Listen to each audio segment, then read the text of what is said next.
Seigneur, avant même que je respire.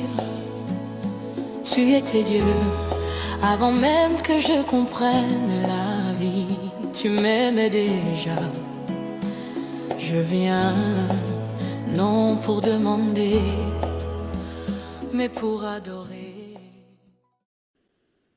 Que la faveur de l'Éternel soit parlante dans vos vies dans le nom puissant de Jésus-Christ. Il n'y a pas de gloire sans histoire. Ce qui donne la force au témoignage dans la vie de quelqu'un, c'est son histoire. C'est son histoire, mon ami. Et je crois fermement qu'une histoire a la capacité de changer une vie. Une histoire a la capacité, mes amis, de toucher une vie. Une histoire a la capacité de transformer une vie. Amen. Alors, sans plus tarder, je vais laisser la parole à ma sœur, à la servante de Dieu, Evelyne, qui va partager non simplement avec nous son témoignage, mais qui par l'Esprit de l'Éternel nous bénira ce soir. Est-ce que tu peux acclamer pendant que nous recevons la servante Evelyne? Acclame s'il te plaît. Evelyne, tu as la parole. Est-ce que la servante Evelyne est avec nous? Je suis là. Merci, prophète. Merci, mes bien-aimés. Merci à vous d'être connectés. Quelle surprise. Que le Seigneur soit béni. Merci, Yahweh. Je veux bénir le Seigneur. Je veux lui rendre gloire et honneur. Je veux juste magnifier mon Dieu parce qu'il est fidèle. Je veux lui dire toute la reconnaissance de mon cœur parce qu'il est celui qui vraiment veille sur sa parole et l'accomplit pleinement. Oui, n'eût été notre Dieu, c'est vrai que je n'aurais pas connu des excellentes personnes que vous êtes. Il a plu à ce papa d'amour de me donner une famille merveilleuse comme vous et je voulais juste lui donner gloire et honneur encore ce soir. Vous savez comment il s'est bien fait les choses, papa. Il m'a pas prévenu. Il m'a pas dit que ce serait moi. Il m'a juste fait la surprise. Et la pensée qui me vient tout de suite et le témoignage que je vais vous donner tout de suite, c'est le témoignage de ma rencontre avec Dieu. Ma vie est comme la vie comme le Seigneur a parlé à Moïse, hein.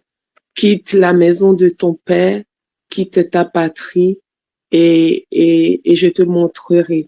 Donc, cette relation avec le Seigneur, ça a commencé donc dans ma nation, donc le Bénin. Tout doucement, à mon jeune âge, j'étais un petit peu en proie, comme on dit, à l'adolescence. J'étais à la recherche de moi-même.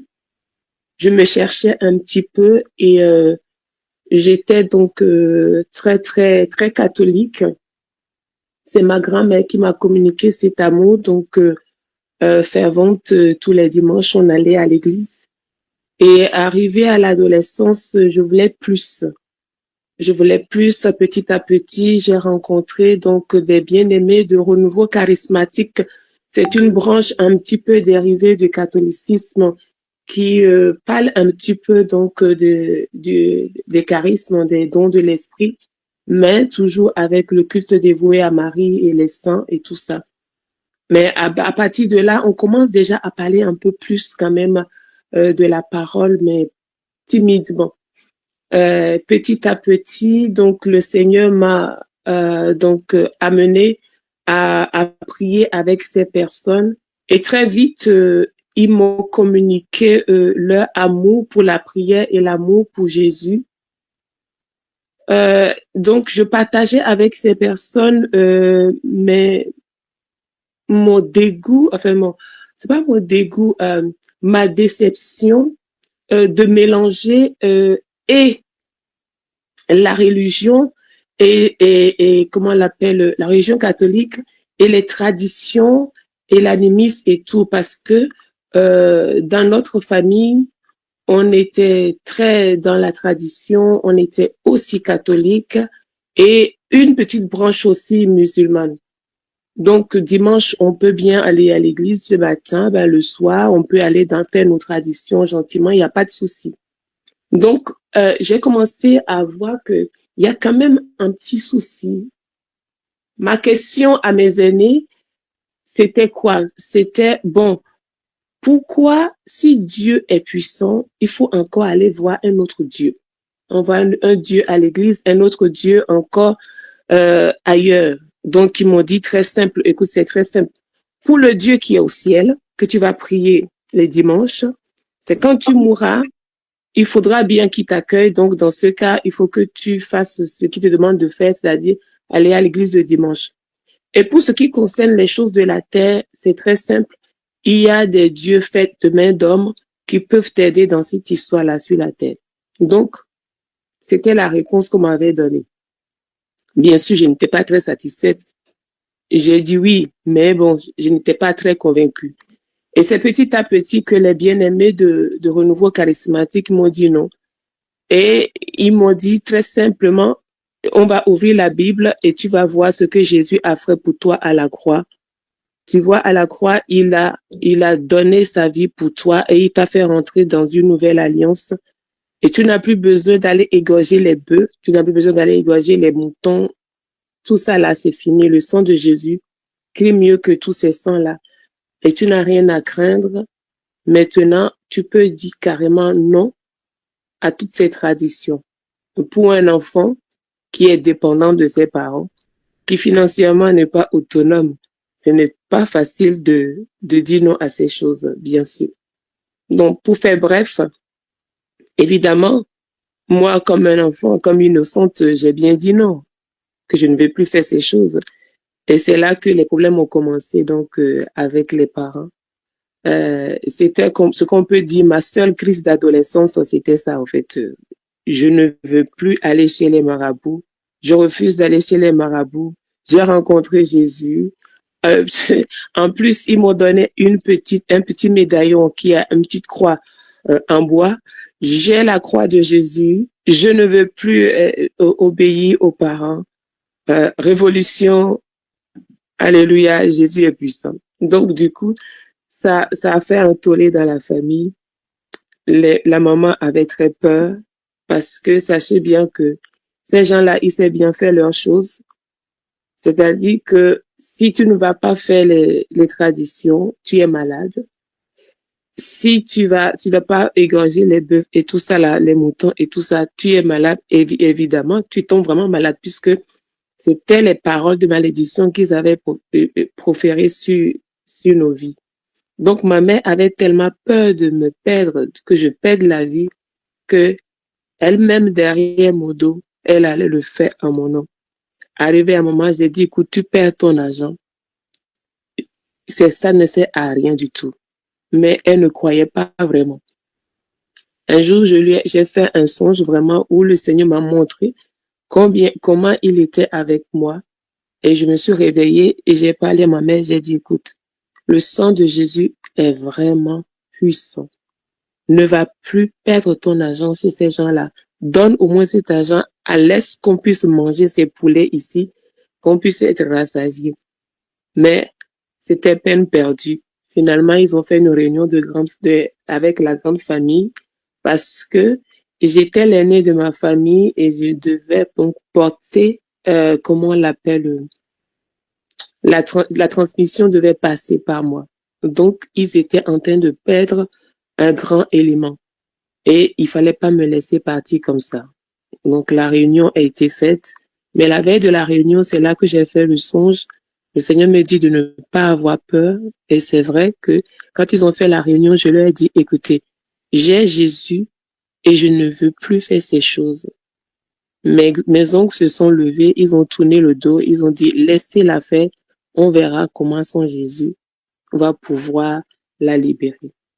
Mais bien aimé, à partir de ce moment où, avec ma petite tête, j'ai tenu tête à ces gens-là, le Seigneur m'a gardé et m'a épargné de tout ce qu'ils ont organisé sur moi.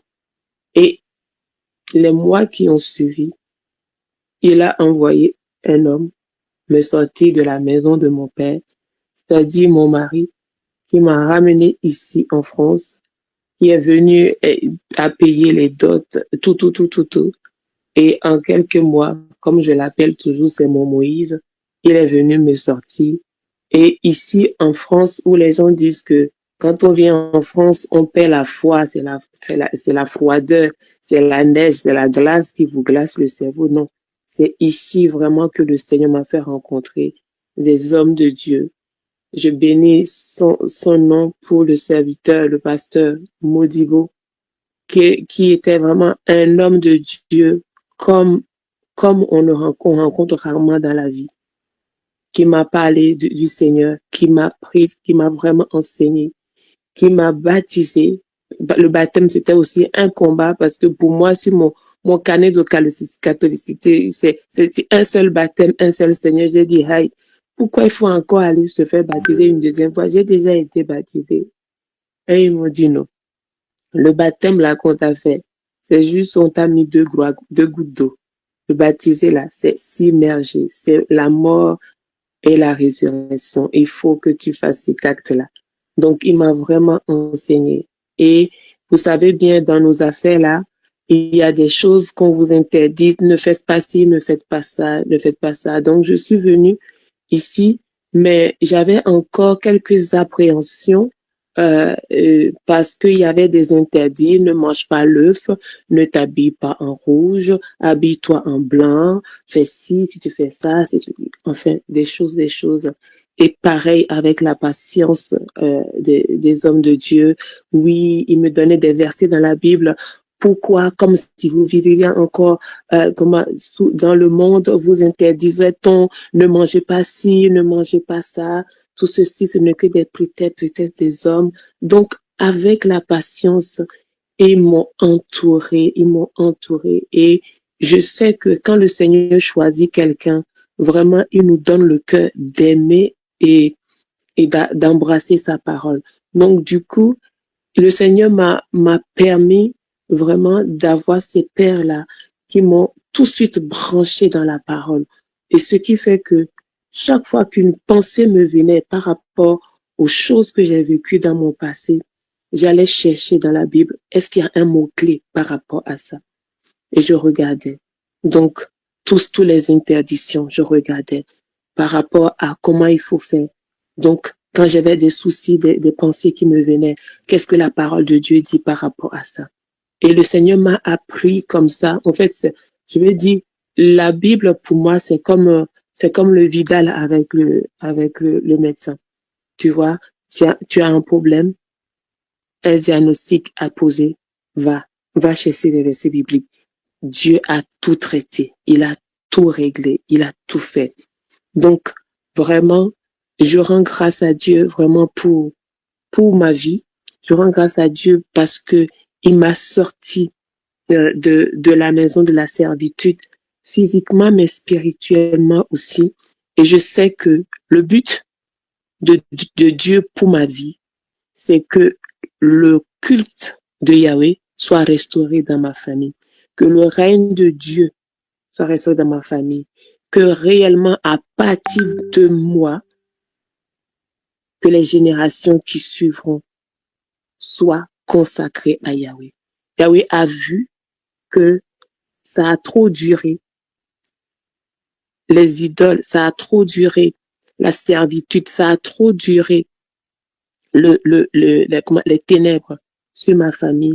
Et il prend toujours un homme ou une femme pour amener son alliance dans une famille et rehausser la famille. Donc, il a fait pour moi spirituellement, mais je peux dire aussi qu'il a fait pour moi matériellement, dans tous les sens. Il y a pas plus longtemps que ça, 2 semaines en arrière, je parlais avec ma soeur qui est en Normandie. Je lui disais, est-ce que tu peux regarder en arrière et rendre grâce à Dieu avec moi de là où il nous a sortis et là où on est aujourd'hui. Mes bien-aimés, je ne sais pas si vous savez ce qu'on appelle la sauce tomate. Bon, moi, il fut un temps où la sauce tomate là, quand je le prenais avec la pâte, si je ne mets pas rapidement dans la bouche, c'est-à-dire que la sauce dégouline jusqu'à, je peux le rattraper au niveau du coude. C'est pour te dire que c'était plus de l'eau que de la sauce tomate. Et il y arrivait un moment où, pour aller à l'école, jeune fille que j'étais, hein, avec les seins debout, il fallait que je me lève à 5 heures du matin. Je préparais les beignets. J'allais vendre les beignets dans le quartier. Et maintenant, aller me laver et aller à l'école. Oui. Donc, c'est pour te dire, c'était une galère sans nom. Entre-temps, on avait des tontons qui étaient en France, qui venaient gentiment à Cotonou, et il fallait donc quémander 2 centimes, 3 centimes, un petit euro ici et là. Et quand je les regardais, je les enviais tellement, je dis, Seigneur, fais-nous grâce, fais-nous grâce. Et ma mère me disait toujours, quand elle me regardait, elle me dit, toi, je sens bien que la vie de ces gens-là te plaise. Mais tu sais, si c'est ce que Dieu veut pour toi, un jour, comme par acrobatie, par enchantement, tu vas te retrouver là-bas. Et j'aimais bien aller me promener à l'arrêt vive, un petit peu vers l'aéroport là-bas. Je faisais coucou aux avions. Je disais au revoir aux avions comme ça, tout simplement. Et je racontais tout ça à ma sœur et on était là et on rigolait, on se disait, waouh, Seigneur. Aujourd'hui, c'est un témoignage. Mais en fait, maintenant que je suis dedans même, je me dis, au fait, même si en étant dedans comme ça, je n'avais pas Jésus, je ne pense pas que ma joie serait complète, au fait. Non. Je pense que c'est pour ça que pour apprécier vraiment ce que Dieu m'a donné, il a commencé à me donner lui-même déjà là-bas. Là-bas. Peut-être que si je n'étais pas en quête, si ce n'était pas Jésus que je désirais quand j'étais dans ma galère, peut-être une fois ici, ma quête de Jésus n'aurait pas continué. Donc aujourd'hui, moi je dis à tout le monde, tu peux avoir tout ce que tu veux. Je tourne et je traîne avec des personnes, avec des médecins. Il y en a qui s'amusent à vouloir dénigrer les chrétiens devant moi. Il y en a un qui m'a dit une fois, bon, pour parler vulgairement, qu'est-ce que tu trouves en celui-là? Et j'ai dit, écoute, tu vois celui-là, tu te vois toi. Il a une richesse que tu n'as pas. Il a Jésus tout simplement. Vous voyez? Donc, on peut avoir tout ce qu'on veut, mes bien-aimés. Si on n'a pas Jésus, on n'a rien, parce qu'il est vraiment la source de toute notre ressource. Il est celui qui donne le cachet. C'est-à-dire que c'est comme des sacs fabriqués en Chine. Quand on n'a pas à poser Louis Vuitton dessus, tu peux le considérer comme un sac quelconque. C'est-à-dire que tant que tu n'as pas le cachet de Jésus, tu n'es pas encore un produit fini. Non. Non. C'est le designer qui met son cachet dessus et on peut donner de la valeur. Donc, la valeur que vous avez à mes yeux, vous ne pouvez pas savoir. Vous êtes vraiment unique. Vous êtes des gens que j'apprécie beaucoup. Je vous aime vraiment. Et je le dis devant Dieu, c'est vrai. J'aime l'Église, le corps de Christ. J'aime l'épouse de Jésus. Parce que je sais que c'est avec vous, en étant connecté à vous, que je suis bien. Et je sais que c'est l'Église de Jésus qui est vraiment l'appui et la colonne de la vérité. Malgré tout ce que l'on peut voir dans ce monde, on ne peut pas trouver mieux ailleurs que dans le Seigneur. Et vous êtes les ambassadeurs, vous êtes les enfants de Dieu. Si je dois aimer Jésus, si je ne vous aime pas, c'est que je ne suis qu'un menteur. Tout l'amour que j'ai à donner à Jésus, c'est à vous que je peux le donner. Donc, recevez le peu que j'ai à vous donner. Mon petit témoignage abrégé et concentré sur comment est-ce que le Seigneur est fidèle et bon. Et je sais qu'il n'a pas fini avec moi. On n'est même pas encore à la moitié. C'est une histoire d'amour qui ne finit pas encore. Demeurez bénis, mes bien-aimés. Merci beaucoup. Père éternel, je rends grâce et je bénis ton Saint-Nom, Papa. Merci parce qu'il t'a plu dans ton amour infini de donner Jésus, ton Fils, afin que quiconque croit ne périsse pas, mais qu'il ait la vie éternelle. Mais comment croiront-ils s'il n'y a personne pour parler, Seigneur, mon Dieu, mon roi? Merci parce que pour ma part, tu as envoyé, Seigneur, des personnes me témoigner, Seigneur. Dans les ténèbres, Seigneur, tu as envoyé, Seigneur, tes serviteurs m'apporter la lumière. Tu m'as accordé la grâce, Seigneur, Papa, de croire, Seigneur. Et je suis là aujourd'hui en témoin vivant, Seigneur. Enfant de Dieu, Seigneur, merci, je te rends grâce. Béni sois-tu parce que ta fidélité dépasse tout ce que les hommes m'ont raconté. Tu es plus grand que tout ce que les hommes m'ont dit. Seigneur, tu es plus puissant que tout ce qu'ils m'ont décrit. Je prie, Père très saint, à tous ceux qui m'écoutent, Seigneur Père, que tu puisses, Seigneur, donner à chacun de t'expérimenter. Comme à la Samaritaine, Seigneur Papa, qui a parlé, que chacun puisse dire à son tour, non plus seulement à cause de ce que j'ai entendu de la bouche de telle ou telle personne, mais à cause de ce que toi-même tu t'es manifesté, tu t'es révélé à moi. Maintenant, je crois.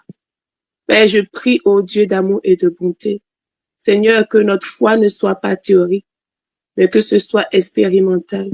Seigneur, qu'à notre tour, Seigneur, nous puissions aussi être un témoin vivant, Seigneur, des ambassadeurs de Dieu, Père, des agents de ton royaume.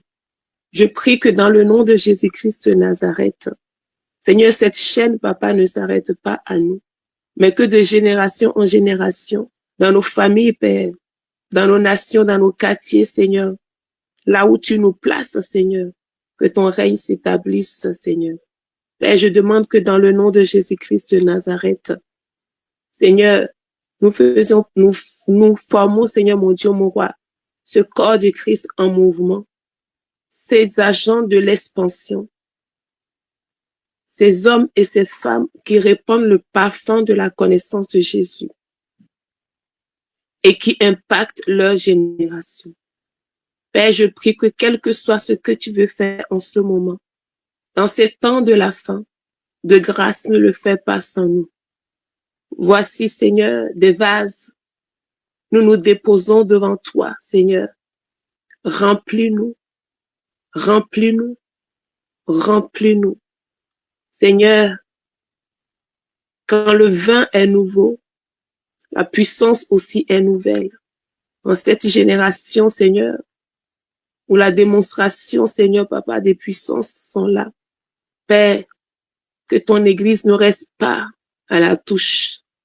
Mais Seigneur, mon Dieu, comme l'a dit l'apôtre, le royaume de Dieu ne consiste pas dans le bois et le manger, ni dans les théories, mais dans la démonstration de la puissance. Père, déverse, afin que ce monde soit convaincu que tu es le seul et l'unique Dieu. Je te demande tout ceci dans le nom puissant de Jésus-Christ de Nazareth. Une chose que je te promets, Père, en communion avec mes bien-aimés, quand tout ceci sera fait et dit, Jésus seul sera glorifié. Amen.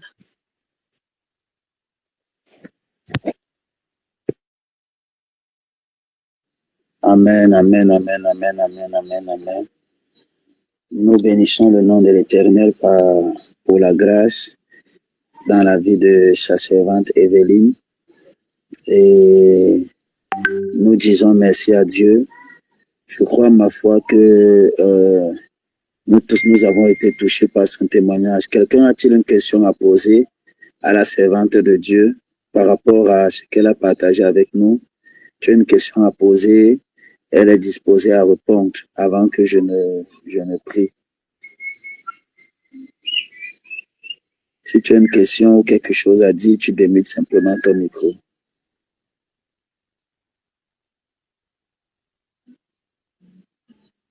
Ok, je vois soit pas comme qui a levé la main là.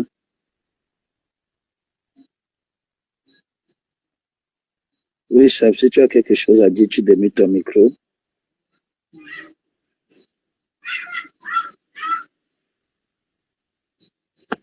Sinon, si personne n'a à dire, moi j'ai une question, servante de Dieu. Oui, je t'écoute, prophète. Oui. Dans tout ce que tu as pu traverser avec le Seigneur,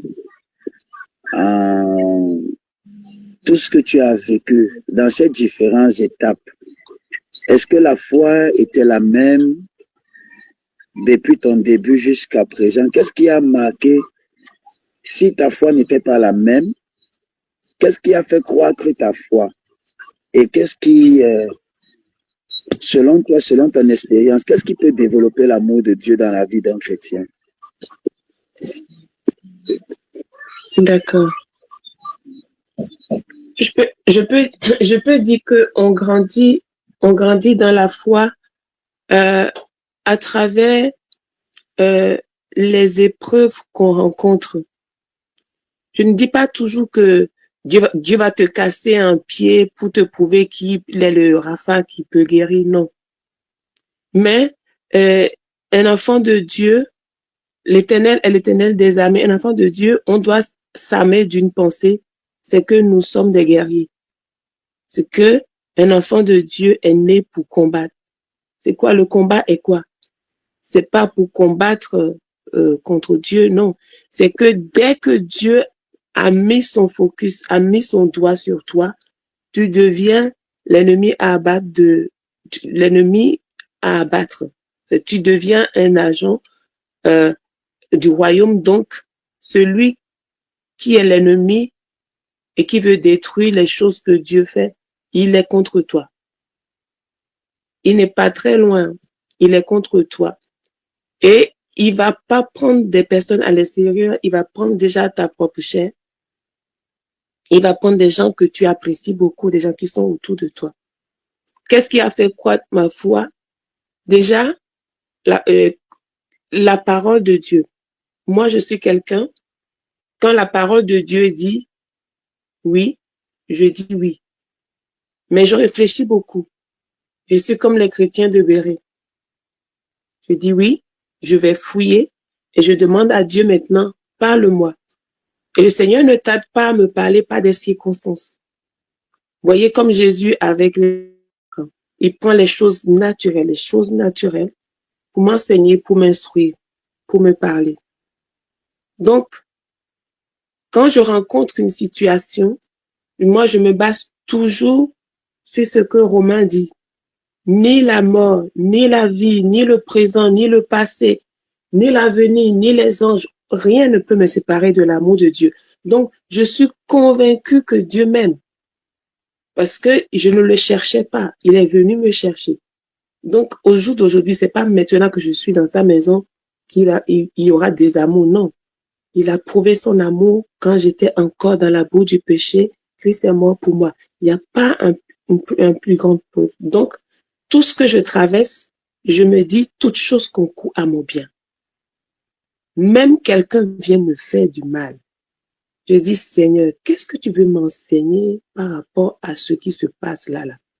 Je suis du genre, je me mets toujours en question et je prends toujours le bon du bien dans le mal que je traverse. Et tout ceci me donne toujours la force. Le Seigneur ne m'a jamais délaissé, jamais abandonné. Est-ce qu'il a toujours répondu à mes prières? Je dirais comme Jésus, je sais que tu m'exauces toujours, mais pas toujours comme je veux. J'ai appris avec le Seigneur que même son nom, c'est une réponse. Il m'a souvent dit oui, mais il m'a souvent dit non aussi. Il y a certains noms qui m'ont fait très mal au cœur, mais à la longue, j'ai compris que c'était mieux pour moi. Comme on a entendu ce midi, il y a certains retranchements qu'il a fait.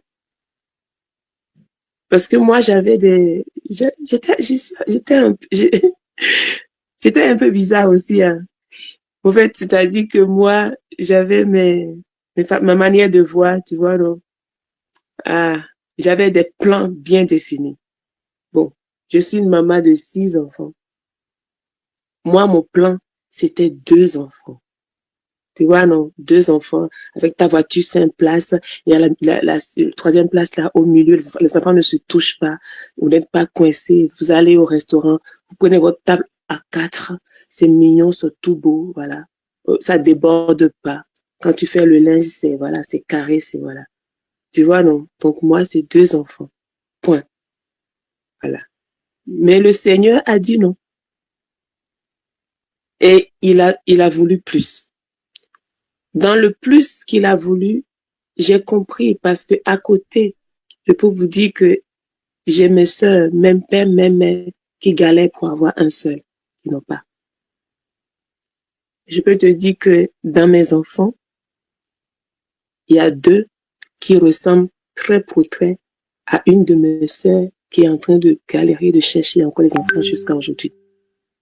Le Seigneur me dit, voilà, si tu avais fermé tes entrailles, ces serviteurs qui devaient venir, ils devaient passer par elle, mais comme elle a ses combats et qu'elle n'est pas prête, il fallait quelqu'un pour les faire venir. J'ai pas le temps à perdre. Donc j'ai dit oui. Ça m'a pas plu parce que je me dis, voilà, faire trop d'enfants, ça déforme le corps, tu vois, non. Moi, je veux mon corps mannequin, je veux rester svelte, machin et tout. Ça, c'est des foutaises. Quand on comprend pas ce que c'est réellement le royaume de Dieu. Tu vois. Et donc, tout ça, ça m'a appris l'abandon à Dieu.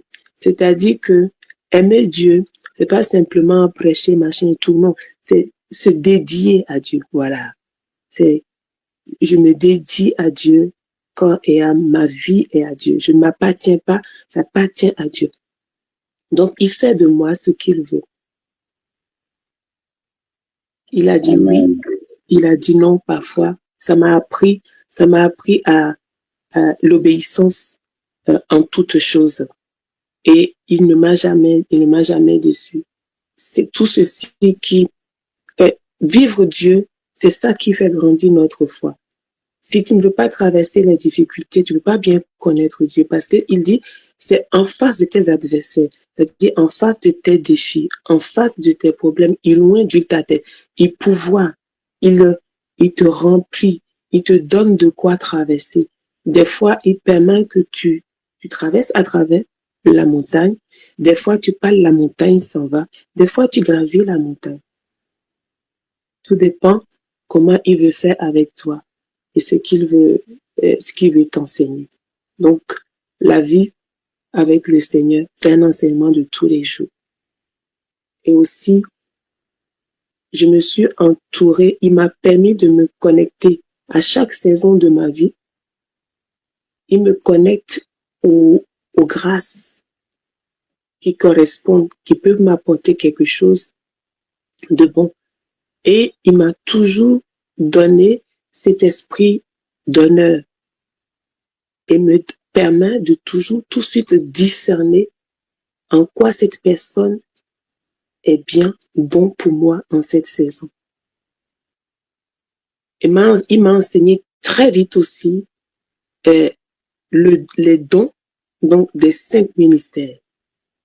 Donc, pour moi, si on veut grandir dans la foi, si on veut aller jusqu'au bout de sa course, il faut surtout pas rester seul, ni rester à têter un seul mamelon. Non. Il faut s'entourer, il faut tout faire pour être connecté aux 5 ministères, pour être perfectionné d'une manière ou d'une autre. Écouter, écouter, écouter, honorer. Et surtout, honorer les vases pour pouvoir jouir de leur grâce. Ça aussi, ça fait grandir dans la foi. Parce que les vases que tu méprises, tu ne peux pas jouir de leur grâce. Jamais. C'est un mensonge. Voilà, prophète. Je ne sais pas si j'ai répondu. Moi, tu ne me poses pas des questions ouvertes comme ça parce que je peux te tenir la grappe pendant 2 heures. Amen, amen, amen, amen, amen. Vraiment, je pense que tout le monde a été béni par la réponse. Je vois le docteur Yolande qui a la main levée là. Bonsoir à tous. Merci, merci Tata Evelyne pour ce témoignage. Vraiment gratifiant. J'ai une remarque et une question suite à cette remarque. Oui. Quand on observe tes enfants, Tata Evelyne, on s'est dit que Dieu avait même besoin que tu en fasses 10. Aïe. Juste pour les autres, elle a des enfants qui servent énormément à l'église, qui sont doux, qui sont gentils, qui sont serviables. Aurel, que vous voyez souvent, c'est une fille, je ne sais même pas comment la décrire. Elle est exceptionnelle. Et c'est vraiment une belle personne. Elle est vraiment exceptionnelle. Et donc, ma question pour nous tous, c'est que en tant que maman, si tu avais quelques conseils à donner pour élever les enfants comme tu as élevé les tiens, qu'est-ce que tu pourrais nous dire? Quelques orientations, je sais que tu pourras pas tout dire là, mais si tu peux nous donner quelques... Aïe, aïe, aïe, aïe, aïe, aïe. Disons 4 ou 5 pas. Ça, c'est question piège. Et en fait, je dis toujours, il n'y a pas de modèle parfait si ce n'est le modèle de Christ. Moi-même, j'ai appris sur le tas. Je n'ai pas transmis à mes enfants exactement ce que mes parents, comment on m'a élevé, mais il y a quelques points clairs. L'honneur, le respect, en étant soi-même un modèle. Cette maison, j'ai toujours dit aux enfants, même quand je gronde, même quand je punis, je dis, vous savez, je ne te punis pas parce que j'ai envie de te punir. Je punis parce que même je suis soumis à un maître qui m'a dit que je ne dois pas éloigner la verge de l'enfant. Et si je ne fais pas bien, moi-même, je risque d'avoir des problèmes avec lui. Donc, toujours demander au Seigneur la grâce, l'onction pour pouvoir, parce que c'est des hommes et des femmes de Dieu qu'on nous a confiés. Je ne dis pas qu'il faut brimer un esprit, mais je dis simplement qu'il faut redresser l'enfant parce qu'il a besoin de connaître la voie qu'il doit suivre. Et pour mieux, les enfants, ils imitent tellement. Pour mieux faire, c'est la meilleure façon, c'est être soi-même un modèle. Si on est rebelle, on est rebelle à Dieu, on ouvre nous-mêmes une porte déjà à l'esprit de rébellion dans la maison. Tout à l'heure, dans mon témoignage, je vous ai bien dit que la seule fois où on peut dire j'ai fait une crise d'adolescence, c'était quand arrivé à mon adolescence, après mon adolescence là, à mon jeune âge, où il fallait continuer à aller chez le marabout, j'ai dit non. C'est la seule fois où je me suis opposée vraiment à mes parents. Vous voyez, je pense pas qu'il y ait une façon type de faire, mais il y a des choses que la Bible me demande de faire. De toute façon, si je fais ma part, le Seigneur promet de faire sa part. Il dit que si j'éduque l'enfant selon la voie qu'il doit suivre, quand il sera grand, il ne s'en détournera pas. Et je le rappelle tout le temps au Seigneur. Et je lui dis au Saint-Esprit, là où j'ai eu des loupés, Seigneur, rattrape toi-même. Tu vois? Mais je crois que le plus grand, c'est être soi-même modèle, prier pour eux et les impliquer dans la chose du Seigneur. Et moi, je prends le modèle des Juifs. Je pense pas que avec les Juifs, il y a un endroit où l'enfant n'a pas le droit de s'asseoir pour écouter les rabbins. Ils peuvent tout entendre. Donc, quand on fait des réunions à la maison, des veillées à la maison, je leur dis, si vous voulez, descendez, on fait veiller ensemble. Je les implique dans la chose de Dieu, tout simplement. Je partage ça avec eux. Des fois, ça les saoule, mais des fois, ils sont contents aussi. Et après, le Seigneur les rattrape, le Seigneur fait. Et tout le temps, les consacrer, les amener devant le trône de la grâce, tout le temps, tout le temps. Il y a une chose que j'aime bien faire aussi, c'est-à-dire que quand je me connecte à une grâce, quand je me connecte à un homme de Dieu, ou quand il y a une nouvelle connexion comme ça, je ne me connecte jamais seul. Je me connecte quand je fais une offrande, je présente devant l'autel, c'est avec mes entrailles. Je dis, Seigneur, me voici, moi et les enfants que tu m'as donnés. Donc, toutes les grâces auxquelles je me connecte, mes enfants aussi sont connectés directement. Et quand les hommes de Dieu prient pour moi, ils prient pour moi, mais ça descend aussi sur les enfants. Du coup, les gens pensent que je fais beaucoup de travail. J'ai une éducation extraordinaire. Non. C'est-à-dire que le Saint-Esprit fait mieux que moi-même. Le Saint-Esprit fait le travail. Ils sont mis à part pour le Seigneur.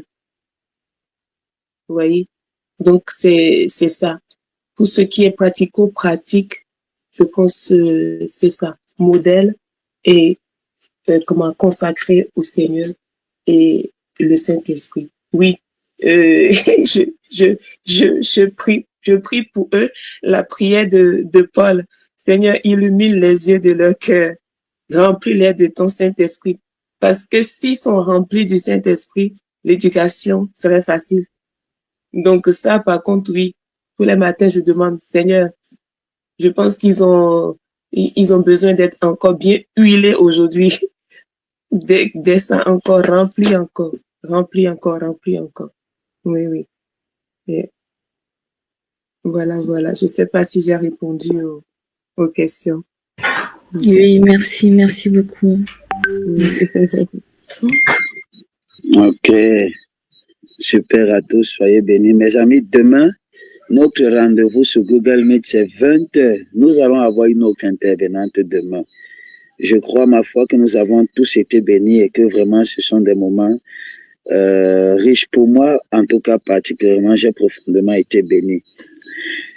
Quand tu écoutes une histoire autre que la tienne, surtout que tu vois le parcours de certaines personnes qui n'ont pas baissé les bras, ça t'encourage à continuer, mon ami. Demain, s'il te plaît, ne manque pas. Nous avons commencé fort et nous continuons fort dans le nom puissant de Jésus-Christ de Nazareth. Soyez bénis. La grâce et la faveur de l'Éternel parlent dans vos vies dans le nom puissant de Jésus-Christ de Nazareth. Soyez bénis dans le nom puissant de Jésus-Christ. Shalom à tous. Shalom. Shalom. Shalom.